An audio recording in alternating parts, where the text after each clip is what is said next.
Canadian folk rock sensations the Great Lakes Swimmers have been captivating audiences for over a decade with their compelling, often haunting music.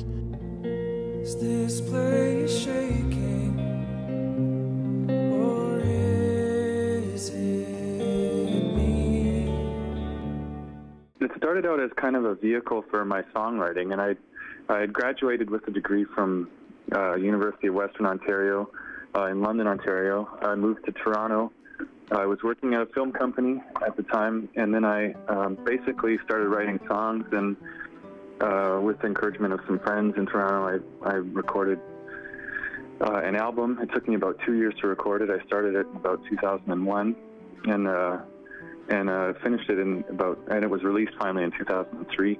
I had always kind of envisioned it as maybe becoming a band, but at the time where it started, it was basically, more or less like a solo project or whatever.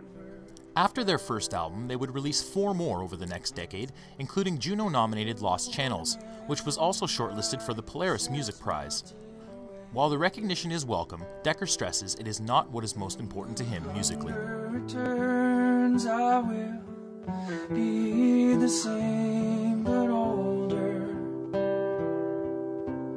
and maybe twice the pair that I thought I was. What's most important to me is probably just like writing good songs and good, and being involved with like cool, fun projects, like the 1 in 1,000 soundtrack was a lot, all of those things. The Zunior, 10 years of Zunior, I really love doing cool projects like that. I'm never making music with a sort of a commercial aspect in mind. It's always about are they strong songs? Is this good songwriting? Is there sort of something that they're saying? Is there a message there? That has become more important to me. The message, is there, for example, maybe an environmental message, or is there, something to, is there something that the song is really saying? The Great Lakes Swimmers have a new album entitled A Forest of Arms, slated for release on April 21st, 2015, and a new single, which can be previewed via a link from their website, called Zero in the City.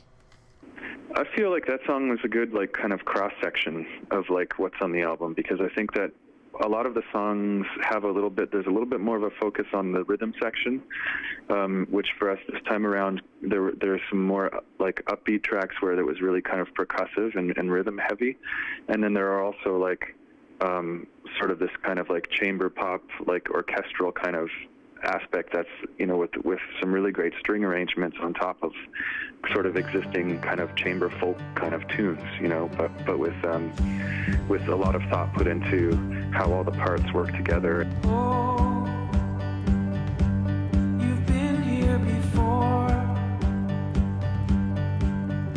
-1, split and it's done. Getting up every day, -1 every way. The band has stayed true to their sound over the years, a conscious choice according to Dekker. But as a unique twist for the latest album, they recorded portions in Ontario's Tyendinaga caves. It was really cool to be able to play in a space like that, though. As far as natural reverb goes, it doesn't really get any more natural than that. It took a long time to get all of our gear in there and a long time to set up and make sure everything was running well, microphones and everything, and getting everything in place. But it was a really quite a thrilling experience to be able to sing in a cave underground, for sure. We did little behind-the-scenes sort of making of little short films while we were doing that. There should be maybe a few pictures floating around too, but the videos will come out sort of leading up to the album release. The Great Lakes Swimmers are slated to play the Oakville Centre for the Performing Arts this Friday, February 27th. If you'd like more information or to purchase tickets, visit oakvillecentre.ca. For Halton Insider, I'm James Spaulding.